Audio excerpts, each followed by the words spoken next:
Hi, friend, and welcome. I'm Marilee. Thank you for joining my podcast, Express Light. I believe we each have a unique gift and ability.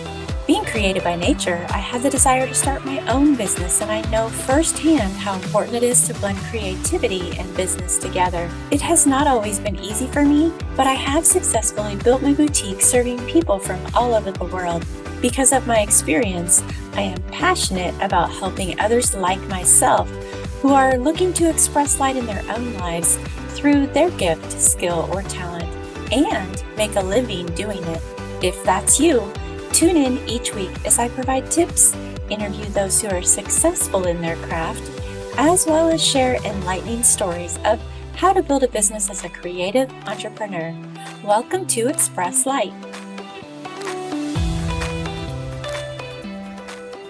Hello and welcome back to Express Light. Thank you so much for joining me. Today I am with Brandon Hintz with the Now Academy, and he is your go-to when you are looking to really understand and know the brand direction that you want to take when you want to make an impact on the world.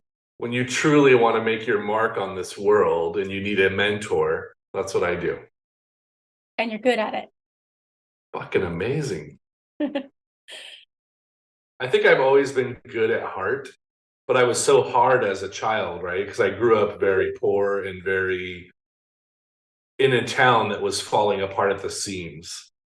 I mean, I tell people some of my stories when I'm a kid and they think that I'm like trying to give them my sob story, but it was actually true. Like two of my best friends went to prison for murder, who actually lived with me at one point in time in their life. Both of them, I feel like I held them strong, right? I had these friends that were my best friends and we were inseparable and we all had messed up lives. But yeah, I had a roof over my head, even though there may not have been power or water or any of that, but there was a roof with a fireplace. And my mom was very homely country style. We could live off a wood burning stove, but yet we still had it better than some of the other kids. So when we were young, it was one of those things where I hung out with a lot of kids who were family. Like 100% my brothers. We loved each other. We were very affectionate and hugs and being brothers and protecting each other. So growing up, I had a lot of really tough friends. And just like my boys, I was bigger. So I was already 6'2" by freshman year. And my 7th grade year, I rode the bus with the high school kids. So all my best friends were already sophomores. So they were 3 years ahead of me in grade. And a lot of them just got into a lot of trouble. And I realized the one time I got in trouble, that's not what I wanted in my life. I spent 90 days in juvenile hall for fighting. And I was working at a ski resort trying to be an entrepreneur and like sitting in this ticket booth and knew that I had gotten into a lot of trouble in the last year and a half. And all of a sudden the sheriff walks up and was like, "Hey, do you know how to get to run number 4?" And I'm like, I step out of the booth and he handcuffs me. He's like, "You're under arrest for felony assault." 3 counts. And at that moment, I knew I was changing my life. I already had the entrepreneur spirit. I had just gotten back from living in Oregon at age 14, or I think I was 15. I went up there, got a job at the ski resort, and went all the way with snowboarding and just went for it. I was working 3 different jobs, putting myself through high school, living with a roommate who was only 17. How they gave us a house back then, we had this beautiful 2-bedroom house right at the Mount Maker, down at the baseline in Hood River. I was working at Bird Boys, a sub shop, and Mount Hood Ski Resort, literally 40-something hours a week and snowboarding at night. Living the dream life of a young person for sure. Yeah, and I mean, whatever motivated me to check myself into school when I got there, I don't know if it was girls, like I need to find all the women in this town. They're at the high school. I'm going to high school. So I went to high school and like got in, right? And I had moved there and my hair was probably down to like right here. I had very long hair, always wore it back in a ponytail. And I knew I had to like pull my shit together, and I went right into the barbershop and just cut it all off. And was like, I'm doing it. I'm going in. I'm going to build a career from 15 years old on. And I went for it. And then I was there for a year, and another one of my friends had died in a drunk driving accident in California. And they pulled me back to California for the funeral, and I never returned back to Oregon. I literally like paid my last month's rent and left, went back up there to move, and that was it. And then from that point on, It was entrepreneurial spirit. It had literally ignited within me. Did you have a relationship with your family all that time, or were you kind of like Not really. I didn't really know my father. Um, I had lived with him for about 6 months my freshman year because my mom was like, he's going to get into a lot of trouble up here. We don't have anything to provide for him. He had this extra room. He was like, we don't know each other. Let's get to know each other. That lasted about 6 months, and I realized I'm going to get another job and get the hell out of Sacramento. So I moved out of I loved living in the mountains. Mhm. So the city just wasn't for me. So I went up to Pollock Pines, which is a small little town outside of Lake Tahoe, and I opened up my very first restaurant. I was so young I had to fight to even be on the ownership because the liquor license wouldn't allow me to be in it. How fun. They're like, you can't have a 15-year-old 30% owner. That's Mm. against ABC rules. And I was like, well, figure it out. So finally, after about 6 months, and we were doing really well in the restaurant, that the local chamber and everybody kind of went to bat for me, and ABC said, fine, cannot profit from alcohol, but you can profit from paychecks on the business. So you guys can work that out. They got it all done. And that was like my first, I guess, conflict in being an entrepreneur, right? It was, I found a solution around that, and I started working with people to make things happen, even if things are against me, right? So ABC was like, you can't be an owner, but yet that restaurant wasn't going to be anything without my background and mindset of making it strive. Right. What was it that clicked that made you say, I've got to change? I think what clicked in me for like 100% stay out of trouble was when I went to juvenile hall. And being 15 locked up, I think I was 16 that year. I was locked up, and the first month was just, I couldn't even figure out what I was going to do. I was freaking out. Like, I'm in a cell. They're not going to let me out. They're trying to give me a year in jail. And I had this probation officer assigned to me, and he basically came to me and he's like, so what are you going to do, man? Mm. I know all your friends. I'm their probation officer. They're all done. Mm-hmm. He named my best friend. He said 7 years of his life has been gone. He was in juvenile hall at 10 years old. In and out, 11, 3 months here, 6 months there, 1 year in a CYA ranch. I mean, just all the shit that had hit the fan. And he goes, are you going to change, or is this your life too? Right. And there was a counselor there, and he was like 6'5", big black guy. He would just come up to me, like there was hardly any black guys in our hometown. And he was like full on basketball player from Oakland, working in a mountain juvenile hall with a bunch of freaking poor white kids. And he was just telling us, like, get your shit together. And he would say it all the time. And at that point, I got out on good behavior about 60 days in. So they wanted me to do 6 months of the sentence. The probation officer was fighting for me. He went to court for me, like literally showed up and said, look, this kid doesn't have an attorney. He's got this public defender that doesn't care what happens to him. He was working. He was in trouble. He had look at these jobs he's had. He's had 4 jobs in a row. Let this kid get a break. And the judge is like, how's the behavior record? And from the second week I was in there, I just started working in juvenile hall and putting in jobs, mopping floors, cleaning kitchens, whatever I could do to earn points so that I could go in and study. And I did so much homework in 6 weeks in the juvenile hall. When I got out, I was a half a grade ahead of all my classmates. Wow. That's awesome. So do you think you've always had, like, have you always had that drive to like have a work ethic? You know what I mean? Like, I did, always. So when I was 9 years old, I would leave my school and I would ride up to this hamburger joint. And I'd be like, hey, bro, I'll smash all these boxes for you. And I just want a hamburger sandwich, a hamburger, fries, and a Coke. And he goes, I'll do better than that. I'll pay you $2 in quarters so you can play my video games, which was just going back into his own pocket. And I'll feed you lunch every day that you come up here and destroy all these boxes and tidy up the perimeter of the property. And I was thinking, oh, that was probably worth $5, but I took it. So I was getting a $5 meal and $2 in quarters. So I was up there riding my bike. School would get out, I rode straight to the hamburger place and did all the work for him.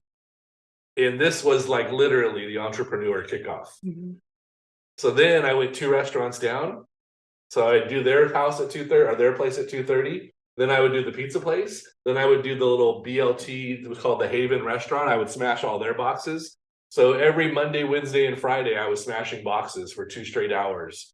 And I was making like $15 a day plus a meal. I was like, all right, this is how you do it. You just go make money. So you find a need, you fill it, right? Mm-hmm. But I think the biggest thing for me was desire, right? So even now, as I look back, I was very good at visioning what I wanted Right. and kind of looking into who I wanted to be. And the other day I was listening to an Ed Milet show, and he used to talk about, like, I used to walk down this beach with my father, and they weren't rich, and he would say, I wonder what the guy in that house does every day. And I started thinking from that perspective, is like, I knew there were people that were way ahead of where my family was. I knew there were people out there that were doing great things. And I just started thinking about, what do I want to do? Like, what will I be like? And I heard this message the other day, which made me think back to when I was a kid. What if you introduce yourself to the person you could have been the day you reach heaven, right? Mm-hmm. What if that moment it says, this is who you should have been, but you took these choices? Almost like the Christmas Carol, right? Where it's like the past, the Christmas present, all these little ghosts show up and they show you what would happen if you were never born. What would happen if you never made that mistake? And I heard this and I was thinking about it, and I was on the treadmill and I was like, man, that was crazy that he thought that. And I can't remember whose podcast I was listening to, but he was saying, I don't want to meet that person and know that I never became him. Mm-hmm. And I keep thinking about that a lot. And you run into so many roadblocks that try to stop you. But what do you want? I was just going to say, like, my question was going to be like, what point did you start realizing the direction that you wanted to help other people? And I mean, your story kind of says that, like, you went through a path of struggle and you went through a path of trying to find yourself and what you wanted. So now I understand your questions more, like, because of what you've been through, that's your mission and your passion. And I think it's the same for anyone who is, on the quest with that entrepreneurial spirit to try to find who they are and what they want to do, to look back in your history and realize those questions. And I'm going to let you talk about it because I love your, what do you want? And then what is it going to do for you? And so, like, behind that, how have you helped other people through that and through those questions, and, like, even helped yourself, really? Yeah, and I mean, I always say I'm not emotional, but sometimes I get emotional, right? So when you think about the shit that you go through in life, right? You have to want more. Right. And your subconscious mind is just there to protect you. It wants you to survive to that next step. So the more you start desiring things, the more you use your imagination. So like when we were on that yacht and the whole Bob Proctor Living the Legacy was playing, and he said, your imagination is the best thing you could ever have, right? Mm-hmm. Well, really, it's just truly wanting more and desiring more and imagining that you could have more, and then taking that to the next step, right? Actually starting to pursue that happiness, that goal that you really want. And the more you think about it, your subconscious mind doesn't know the difference between one step and 5 steps in that goal. It doesn't know the difference between $1 and $1 million. It just knows the difference of how it feels to you. Right. And whether that fight or flight mode steps in. So when you start desiring something and you start imagining being that person and how that person lives and what would that person have to do, when I started looking at I called it the air game. Who do I want to be at the end of this 5 years? Mm-hmm. And I would imagine me as that person. And I would step into that moment for a moment and say, okay, what does this person believe about himself? Right. What does this person, how did he get the confidence that he had to do these things, right? And when you actually start stepping in and thinking about that person that you want to be and start acting as that person, it's the same thing with all my coaches. If you truly want to make an impact and serve 1,000 people this year, then you need to step into that person that's already doing that and then kind of like reverse engineer it, right? So you got your air game, but then you got to build the ground game steps to be that person every day. And it's not posting 3 times a day and going on TikTok. That's only one little facet of things that people do to get to those levels. It's actually having the commitment to stay focused on what you desire and allowing yourself to have and accept what you desire. So when I asked you in those meetings we were having, what do you want? And you would tell me, and I'd say, okay, what will having that do for you? And having that is the key piece, right? It's not that you can dream about things. Have you actually imagined yourself having that, right? I want this, and I'm going to truly imagine what it's like for me to have that. And I'm going to step into that me at that moment. And I'm gonna lay in that moment for a minute, whether you're meditating or in the shower, whatever you're doing to step into that moment, laying in bed when you first wake up, going to bed, just thinking about having this in my life. What would that be like for me? And the more you think about having it, the key word is have and having, right? Your subconscious mind starts to think that it's okay to move towards that. And it stops stopping you and allows you to move towards it faster. And then now your conscious mind is actually putting goals and milestones in place for you so that you can have what you want. Now, do you just need to map it out and build your vision boards, all the good stuff? Absolutely. But the first step is to realize that you want more. Really, you're saying believe. And I think that's, to really put yourself in that position, you have to believe that it's attainable, and you have to believe in yourself to be able to go after it, and that you can be there. Yeah, and me and you both agree that you have to have faith. And it's no different in your life than it is in your religion or in your spirituality. You have to believe that there's something more for you, and you have to want that. If you don't want more, it's okay, right? You can always go through the same mundane life and never change anything, and your subconscious mind will just sit there and make sure you survive it, right? Oh, this is survivable. Let's just keep doing this. But if every day you get up and you add one cool affirmation. Like I remember when I was first going into online, I would get up every morning and I would brush my teeth and I'd be like, yes, teeth are brushed. I am a course creator.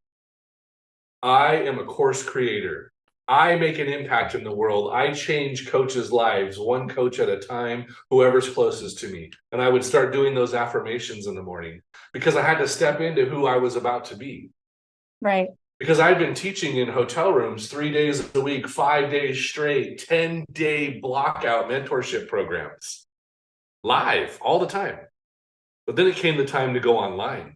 Right. And now, was I going to make a big as impact online as I did in the room, right? True. And imposter syndrome steps in. I was just going to say, what do you do when that doubt starts coming in? You have to tell yourself something. Yeah, you do. What do you want? Yes. I want to be that person. I want to make a bigger impact and not serve 200 people in a hotel room. I want to serve 2,000 people that weekend. Right. So when you started thinking about that, the more people you help, right, the better off you're going to be. The quantum effect throughout the world, when you step into who you're supposed to be, is completely different when you just keep going through the ropes. Right. When you just keep taking the daily steps. I'm a husband, a father of 3, and my life will just drag you through the weeds if you don't focus on what you want, right, and actually pursue it. So one of the biggest key things is taking action, right? Without action, there's no movement. Without movement, there's no momentum. And I think too, like you speak of the movement, I'll say this from a faith-based perspective, but I've always thought it's interesting that peace, that the Bible talks about peace being like a river, because there's no stillness in a river. That's motion, that's putting yourself in action. And I think when you're going in the direction you're meant to be, that's where you find that peace. And it is. And there's been so many quotes from so many profound people, right? One of my favorites was Bruce Lee. Be like water. The water is not going to stop because a rock hits, right? It's going to find a way around and it will build up till it goes over the rock. If a dam stops it, something has to release it somewhere, right? So there's all these ways of reframing who you truly are now into who you truly want to be. And that piece is probably the biggest obstacle I run into with anyone trying to make an impact in the world. They have to step into what they want, and they have to start imagining what it's going to be like to be that person. Because then the daily checklist, the journaling, the gratitude, all the things that you do to make yourself better, all the personal development you work on, guess what? I'm going to lean in for this one. It actually starts to work. It clicks. Yes. So you're talking to the person who you were before you went to juvenile hall, that person that's, maybe an entrepreneur, not necessarily a teen, but someone who feels very, very stuck, who feels angry or frustrated because of their circumstances. In that moment, what would you tell yourself or that person? This is the easiest question in the world. Sounds so complex, right? Mm-hmm. Get mentors. Mm-hmm. Look up to someone. Reach out to someone. I mean, I'm not the all-knowing, right?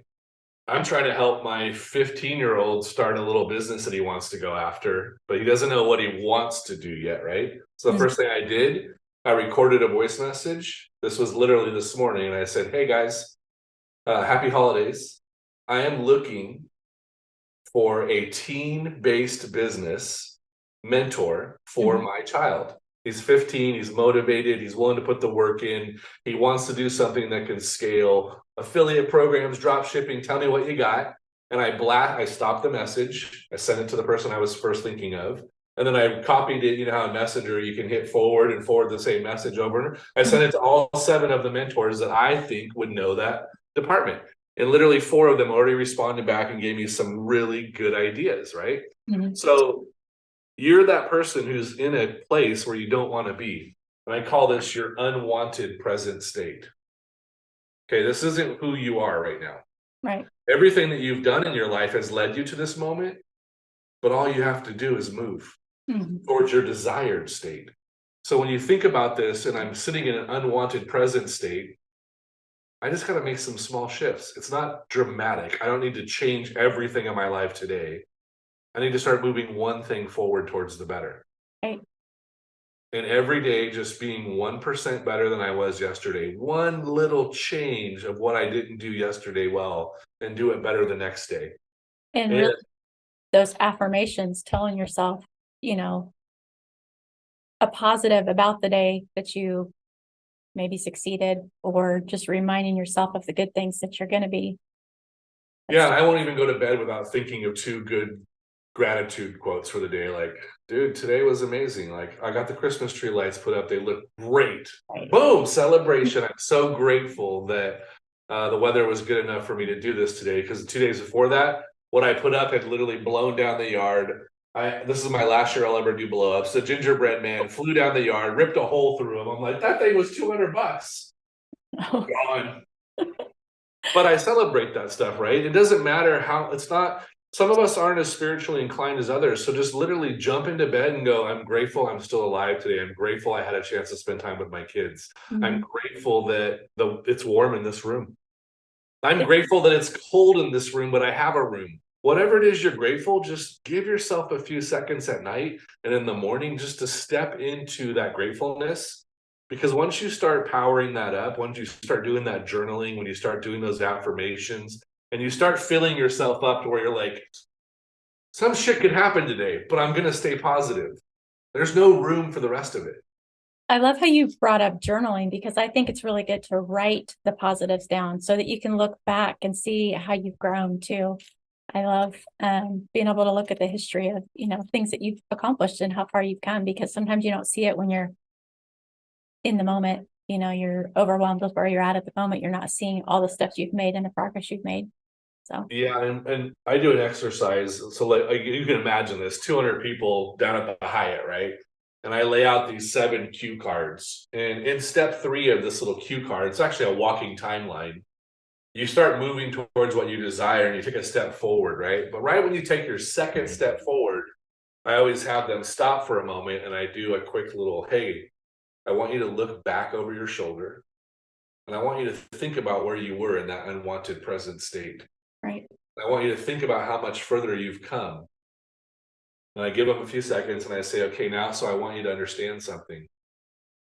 Where you stood, the step you took, and the step where you are now, all of that makes you who you are today. Exactly. And none of it can be left behind. Can you change some old shit for some new shit? Absolutely. Can you get rid of old baggage and put new stuff in your baggage? Absolutely. You have those rights, right? Every day, and you hear this from so many different mentors, right? So many different gurus. You have choices.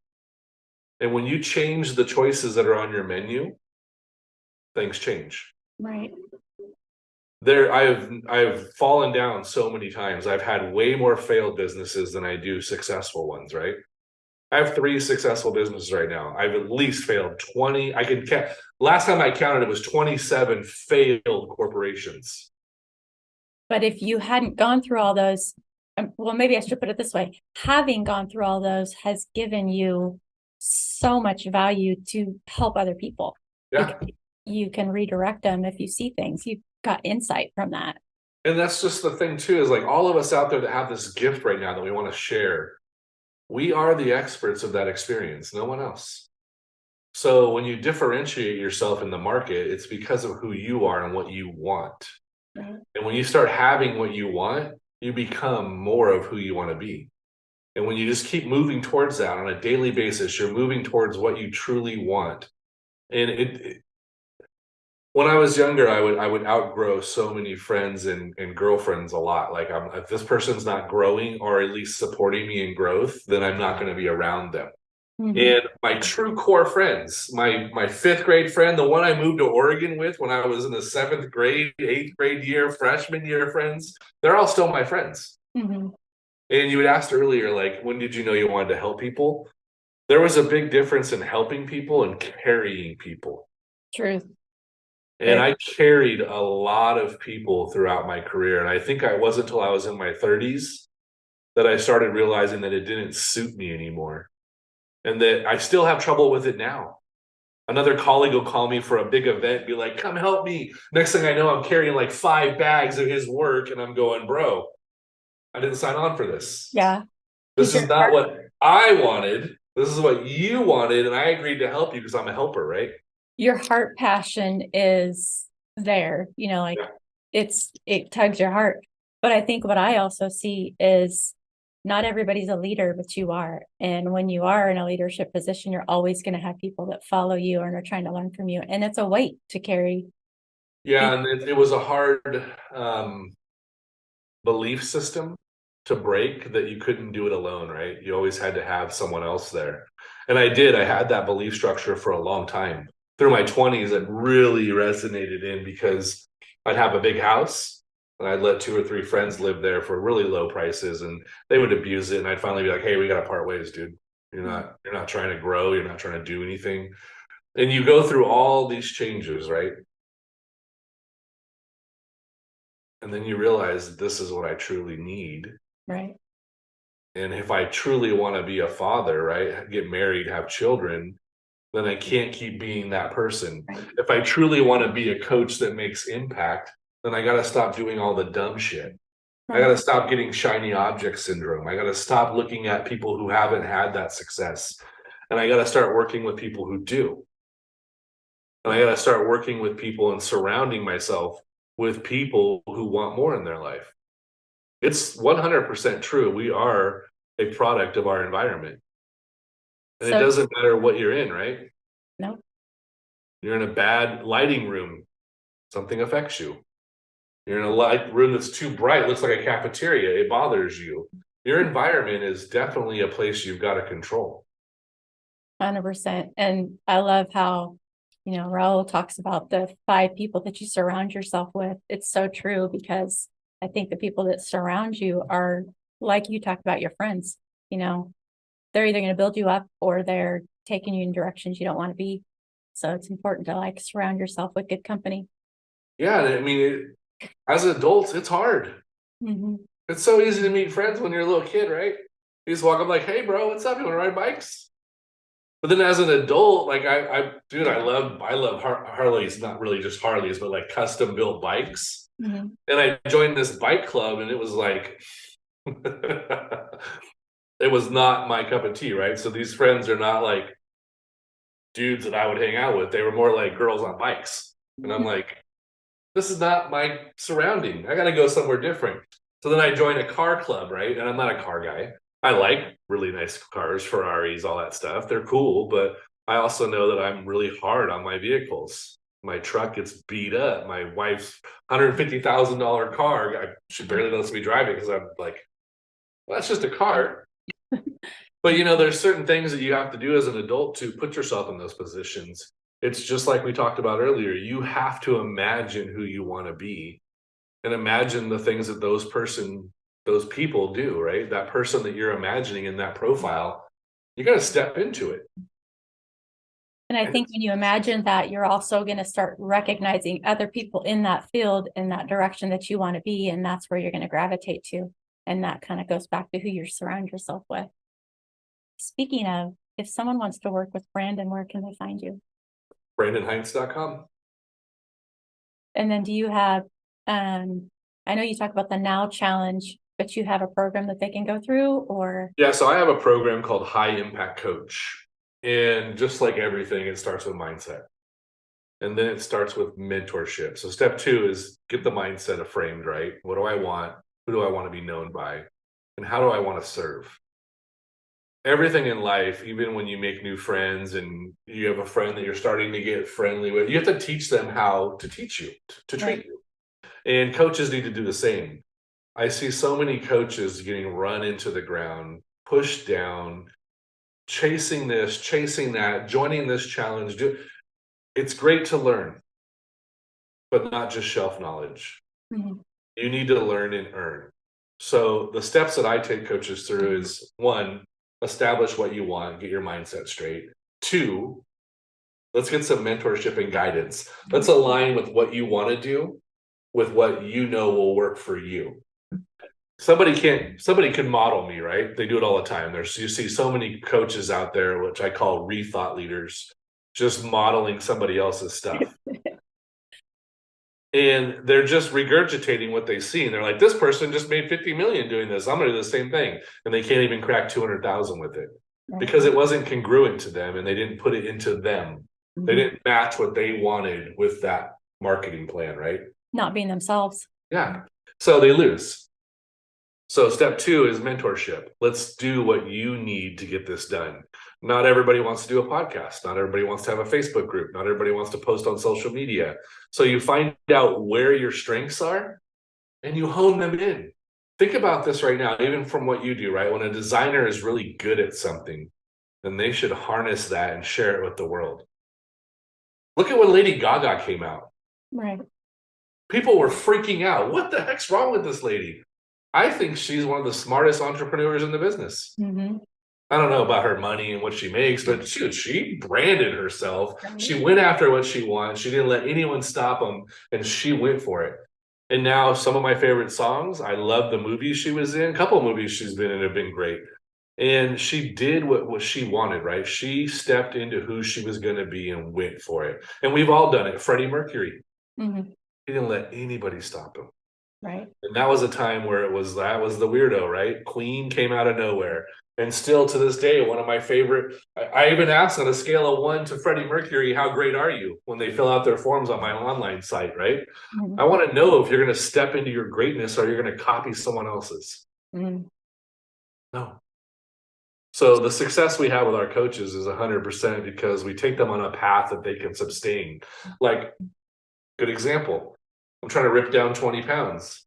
I go and see the personal trainer and he's like, okay, this is an IWBBF personal bodybuilder, gold Olympia winner. He says, let's build something that you'll actually do. Right. I said, all right, bro, I'm going to have a bourbon every weekend. Are you good with that? He's like, yeah. He's like, okay, here's how we're going to compensate for that. You can have your bourbon on Thursday night. You can have one on Saturday. And you're going to eat this during the week. Are you good with that? I'm good with that. Okay, what kind of cardio you want to do? This. And he's like, okay. We're going to do one whole day of that called the HIT program because I can sustain it, right? You can't be a coach for the short method, right? You got to have the long haul, the long game. You have to know that you're going to show up and play We Are the Champions every concert, every month, Yes. every single month of the year because that's who you are. That's who you are. And then it's also, you have the heart for who you want to serve when you pinpoint You who you do. are in your mission. I have to say, thank you so much for all that you've shared with me today. And I look forward to the next time that we're going to get together because you are a wealth of knowledge and I'm grateful. So, Yeah, I'm grateful for having me on the show today. I look forward to all the releases. And now, guess who's subscribing to your channel? hey, back at ya. My first mentor shared a insight with me, and he kept saying, this was a sales coach, right? This was the first time I actually paid a top dollar for a coach to come in to help me improve my sale line. And he said, you keep blaming all these leads. You have more excuses about what's happening with this pipeline of yours than anyone I've ever met. And I'm like, BS. And he's like,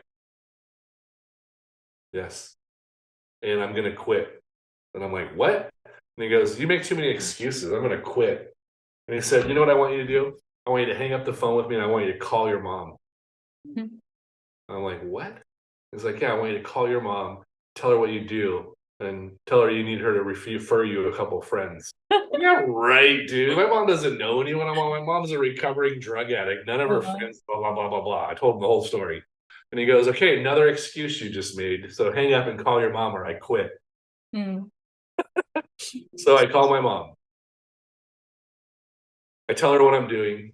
And she goes, oh my gosh, do you remember Harry? You grew up with him? His kid was whacked out. You guys went to juvenile hall. You were in juvenile hall together. She tells this long story like my mom always does. She goes, his dad runs this company and he needs someone just like you. And I'm Oh, like, how fun. no freaking way. No freaking way. She goes, oh yeah, I'll reach out to him. We still share Christmas cards and all this stuff every year. And I'm like, all right, give him a call. So I hang up and I wait like 10 minutes. So I'm like, that freaking asshole. And I call the sales coach back. He's like, so what happened? I'm like, I got a lead. He's like, stop making excuses and get back to work. And I was like, damn, dude. And that year, that lead led to 2 other companies that literally cracked me over 6 figures off those 3 leads, just Wow. those 3 alone. So it's the excuses that always get in our way, right? And when someone can see right through you and know that that's the pain that you're experiencing and that's what's stopping you from having what you want, Mhm. that's what's good for mentors. Exactly. Because that's going to push you to where you want to be. And Yep. that's what your job is. And if you really want to go the direction that you have in your heart, you're going to put yourself around people who are going to push you to do that.